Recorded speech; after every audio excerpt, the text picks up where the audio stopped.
ओम नमः सिद्धेभ्यः। सत्यं सर्वसतप्रदं शुभकरं सत्यं सुकीर्तिप्रदं सत्यं जीवदयाद्रुमोघबिलस पानीयमाहुर्बुधः सत्यं सर्वजनप्रतीतिजनकं सत्यं सतां मंडनं सत्यं निर्मल संपदा सुखकरं सत्यं नमन्तुत्तमा। सत्य सैकड़ों सुखों को देने वाला है, शुभंकर है, सुयश प्रदाता है। ऐसे सत्य को धीमान लोग जीव दया रूप वृक्ष का समूह सुशोभित सलल कहते हैं। प्राणी मात्र में जो विश्वास को उत्पन्न करने वाला है तथा च सज्जनों का आभूषण है और निर्मल संपदाओं के सुख को करने वाला है। अस्तु उत्तम पुरुषों को इस सत्य को नमस्कार करना चाहिए।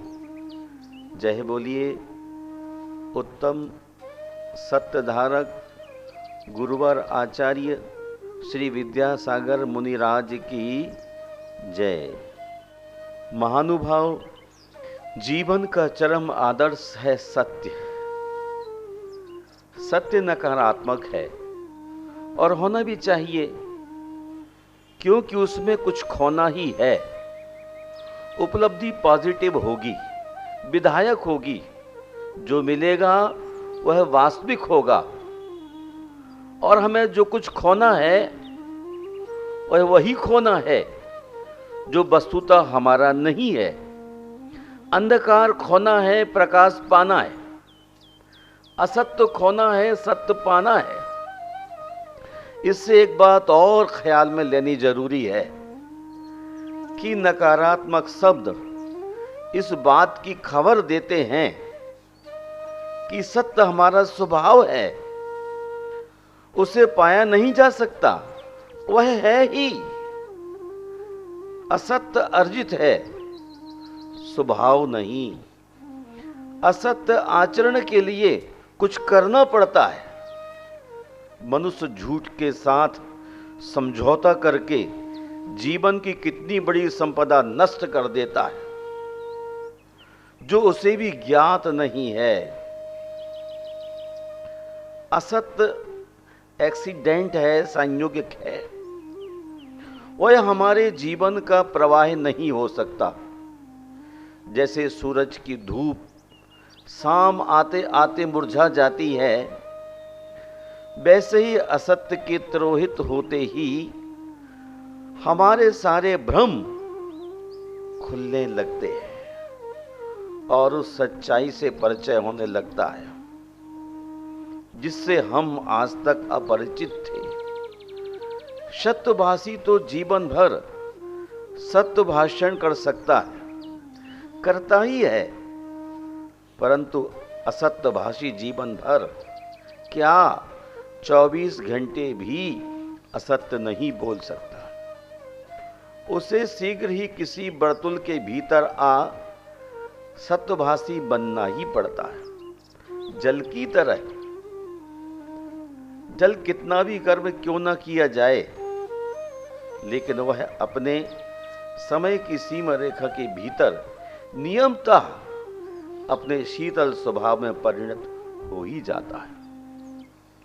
महानुभाव, सचमुच ही सच्चमी लोयम्मी सारभूयम। लोक में सत्य ही सारभूत श्रेयस्कर है। सत्य मन को परिशुद्ध करता है। सत्य के सामर्थ्य से सत्यवादी मनुष्य वाक सिद्धि को प्राप्त करता है। उसके मुख से निकला वचन व्यर्थ नहीं जाता। आगम शास्त्रों में उल्लेख है कि सत्य की ज्योति प्रकाशमय शुभ्र होती है और असत्य का रूप अंधकारमय श्यामल होता है। इसलिए जो सत्य बोलता है उसके मुख से शुभ्र आभा निकलती है। फलता सत्यवादी का मुख शुभ्र आधा आभावान हो जाता है। एवं झूठ ने बोलने वाले के मुख से अंधकार निकलता है, जिससे उनका मुख मिलान हो जाता है। मुख का तेज और उसकी मिलानता को देखकर आज भी सत्यासत्य की मीमांसा की जाती है। थोड़ा सा झूठ भी उसी प्रकार आघात करता है, जैसे दूध में जहर की एक बूंद। असत्य तलवार के घाव के समान है। घाव तो भर जाता है, परंतु दाग कभी नहीं छूटता। अतः सिद्ध है कि झूठ असत्य दागदार है, सत्य है बेदाग। महत्व की बात तो यह है कि सच्चाई वह गुलजार है जिसमें कोई कांटा नहीं। ये दिल, अगर तू सच्चाई को अख्तियार कर ले तो दौलत तेरी दोस्त और भाग तेरा मददगार बन जाएगा। क्योंकि सत्य से ज्ञान, विद्या, विवेक, उत्तम स्वर, वचन चातुर्य, वादित्व एवं उत्तम कवित्व प्राप्त होते हैं। शायद आप नहीं जानते होंगे कि सत्य विद्या के लिए कामधेनु, शत्रुता की सर्व सिद्धि, औषध, सर्वप्रसिद्ध औषध, कीर्ति रूप भागीरथी के लिए हिमालय का उन्नत तट है। सरस्वती का जो अनुपम क्रीड़ा स्थल ही है। लक्ष्मी उसकी सर्वप्रिय आज्ञानुवर्तनी सुकन्या है और प्रतिष्ठा है उसकी ज्येष्ठा अनुजा, तनुजा। आज परिस्थितियों ने सत्य पर प्राण घातक हमला कर दिया है। सत्य सत्य ही रहेगा, उस पर असत्य की छांव भले ही पड़े, पर उसे झुटलाया नहीं जा सकता। कोहरा चाहे जितने बड़े समारोह के साथ प्रकाश को ढक भी दे, फिर भी कोहरा कोहरा ही रहेगा, असत्य साबित हो जाएगा। द्रव्य सत्य का सूर्य तो अपनी प्रखर प्रभा पुंज से सदा चमकता रहेगा। क्या रवि रश्मियों को किसी बाह्य स्पर्श से मलिन करना संभव है? नहीं। सत्य सदैव एक समान रहता है। 9 अंक के पहाड़े की प्रत्येक संख्या के योग के समान। सत्य वचन तो ज्ञान देवता भगवती सरस्वती का वरदान है, जिसे पाकर जिंदगी खुशहाल हो जाती है। गांधी जी कहा करते थे, वाणी में सत्य का ताप लिए, वाणी में सत्य का ताप लिए जो निकल पड़ा है खाली हाथ। वाणी में सत्य का ताप लिए जो निकल पड़ा है खाली हाथ। इतिहास साक्ष्य है उस मानव के, चल पड़े सभी हैं एक साथ। वाणी में सत्य के साथ हित मित एवं प्रियता का संपुट आवश्यक है। जिसकी वाणी मीठी है उसके सभी साथी हैं। नीति भी है, जुबां सीरी तो मुल्क गिरी। वाणी का सबसे बड़ा दूषण है कटुता और असत्यता। वचन कटुता ने रामायण और महाभारत जैसे बृहद ग्रंथों की रचना करवा डाली। पद्म पुराण के अनुसार यदि सीता दंडका रन में छलिया मरीचि द्वारा छल वचनों लक्ष्मण को पुकारे जाने पर लक्ष्मण के प्रति तुम्हारी नियत खराब हो रही है, ऐसी तुम अपने भाई राम की रक्षार्थ नहीं जा रहे हो। जैसे तीखे बाणों ने लक्ष्मण को भीतर तक बेध दिया, और सीता को अकेला पंचवटी पर छोड़कर जाने के लिए बाध्य होना पड़ा। शायद सीता लक्ष्मण के प्रति इतने कटु वचनों का प्रयोग न करती तो संभव था सीता अपहरण का प्रसंग न बनता और न ही रामायण जैसा ग्रंथ रचा जाता।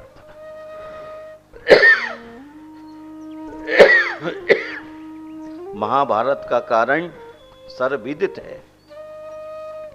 द्रौपदी के अंधों के अंधे ही तो होते हैं। इन दुर्वचनों ने दुर्योधन को मर्माहत कर डाला, जिसका दुष्परिणाम ही तो था द्रौपदी का चीरहरण। एवं महाभारत अस्तु जर जोरू जमीन के साथ साथ जुबान भी झगड़े की जड़ है। कहना अन्योक्ति नहीं होगी। हित मित प्रिय वचन सत्य के सजग प्रहरी है। जो कम बोलेगा स्वाभाविक है वह सत्य बोलेगा। यदि किसी व्यक्ति में लाख दुर्गुण हो पर यदि वह सत्यवादी है तो सारे दुर्गुण उसे अकेला छोड़कर वैसे ही भाग जाएंगे जैसे मयूर की केका सूंघ चंदन वृक्ष से लिपटे भुजंग भाग जाते हैं। हजरत मोहम्मद कहा करते थे, अगर तुम मेरे हाथों पर चांद और सूरज लाकर की बरख दोगे तो भी मैं सत्य से विचलित नहीं होऊंगा, क्योंकि वे जानते थे धर्म न दूजा सत्य समाना, आगम निगम पुराण बखाना। सत्य वह तथ्य है जिसके बिना व्यक्ति अपने प्रति किसी का ही विश्वास उत्पन्न नहीं कर सकता। सत्य की यात्रा वही कर सकता है जो नई लकीरें खींचने का उद्दाम साहस रखता हो। कारण सत्य के प्रयोगों में अपनी प्रशंसामय महत्वाकांक्षाएं स्थान नहीं पाती हैं। कुंठित चेतना सत्य का साक्षात्कार नहीं कर सकती। सत्य का पौधा दिखने में भले ही लघु हो किंतु उसमें जो सौंदर्य है वह असत्य के दिखावटी बनावटी विशाल बट वृक्ष में भी नहीं है। सत्य एक निर्धूम अग्नि ज्वाला है जो किसी भी झोंके से नहीं बुझ सकती, बशर्ते वह सत्य मुख और जबान से नहीं हृदय और आचरण से निकला हो। सत्य की शोभा आचरण में है, वचनों में नहीं। अतः सत्य का सर्वश्रेष्ठ अभिनंदन यही होगा कि हम उसको आचरण में लाएं। सत्य में सदाचार का अखंड रूप समाया हुआ है। जिसने एक सत्य पा लिया वह हजारों लाखों और संयम का आस्पद है। विद्या विनय एवं वाणी का आभूषण है। चारित्र तथा ज्ञान का बीज है। सत्य शांति से भी अधिक अनर्घ है।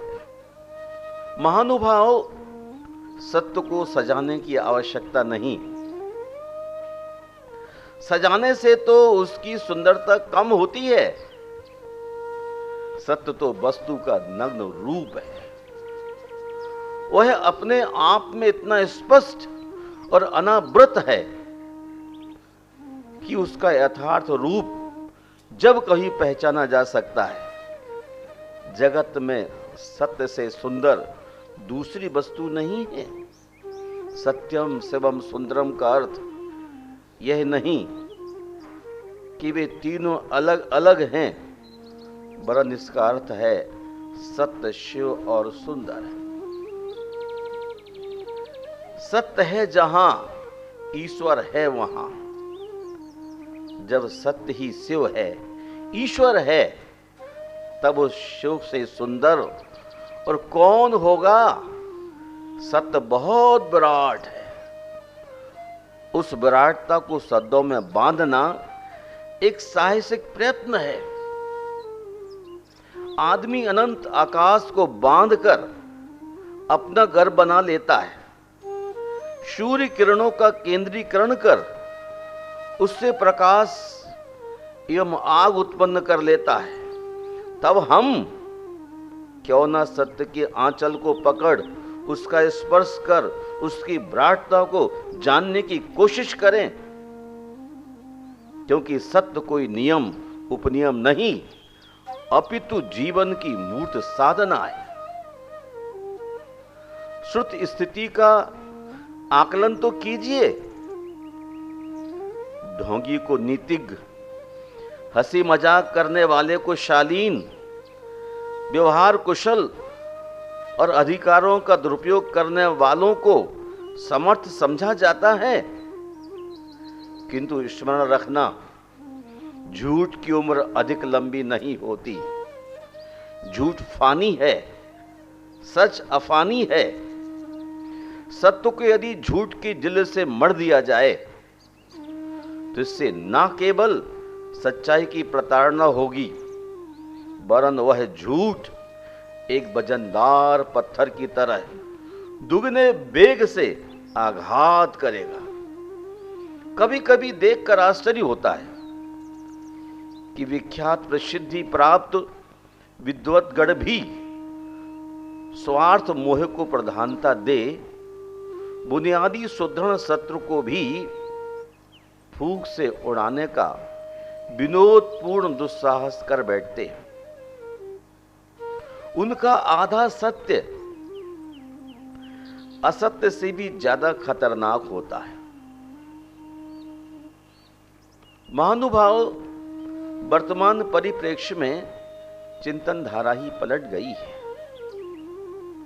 सम्यक विचारों की नौका पता नहीं किस तूफानी समुद्र में विलीन हो गई है।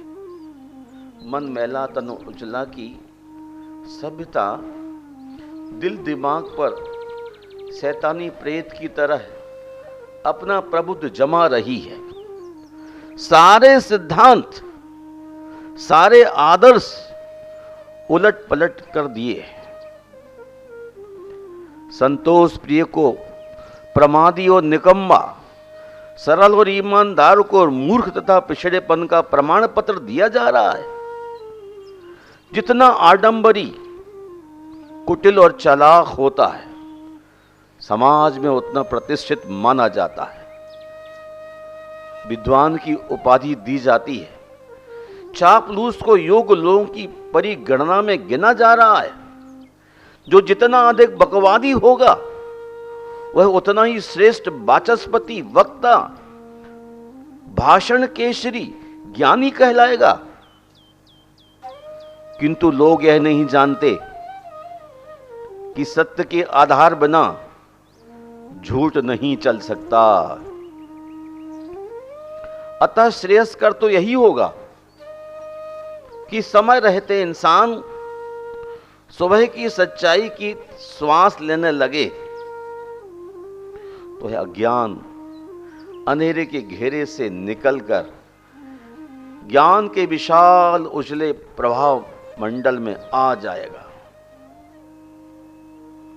मनुष्य ने जीवन की हर क्रियाकलाप में दोहरी नीतियां अपना ली हैं।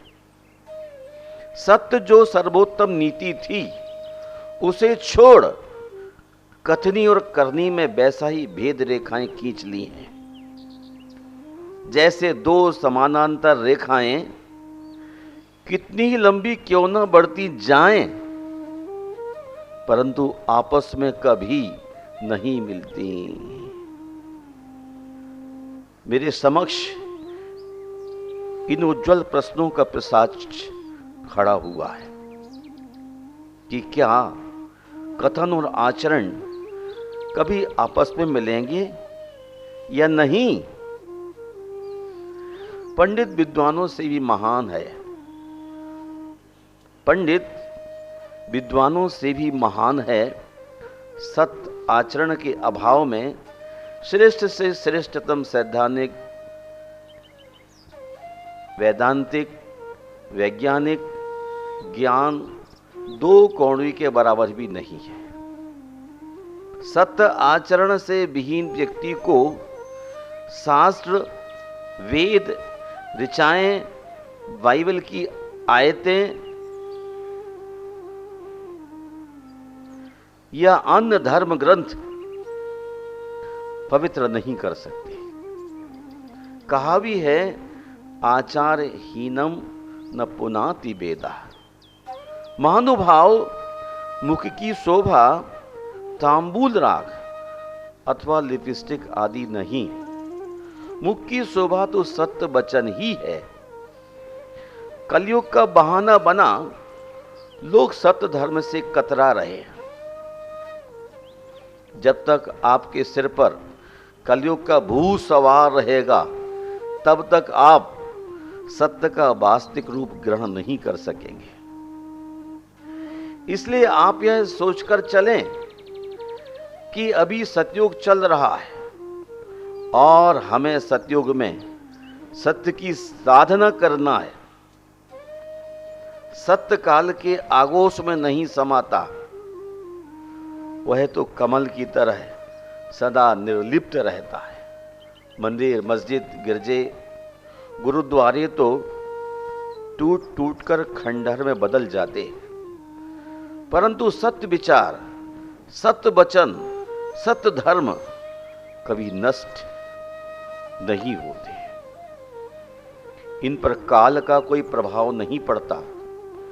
अस्तु अनुचित दबाव के सामने सत्य का गला घोंट देना आध्यात्मिक पराजय है। धर्म स्नेही बंधुओं, हमें अनुचित दबाव के सामने कभी भी सत्य का गला घोंटना नहीं है। आध्यात्मिक पथ पर चलने वाले इंसान को सदैव भगवान महावीर के द्वारा कहे हुए अहिंसा और सत्य के सिद्धांतों को जीवन में अमल करते हुए हर क्षेत्र में विजय हासिल करना ही है। तो आइए हम आज से सत्य अहिंसा का व्रत लेकर के आगे बढ़ते हैं। सत्य और अहिंसा एक सिक्के के दो पहलू हैं। जहाँ अहिंसा है वहाँ सत्य, और जहाँ सत्य है वहाँ अहिंसा, दोनों को साथ साथ रह करके अपने जीवन को सफल बनाने का पुरुषार्थ करना है। इन्हीं शब्दों के साथ जय बोलिए महावीर भगवान की जय।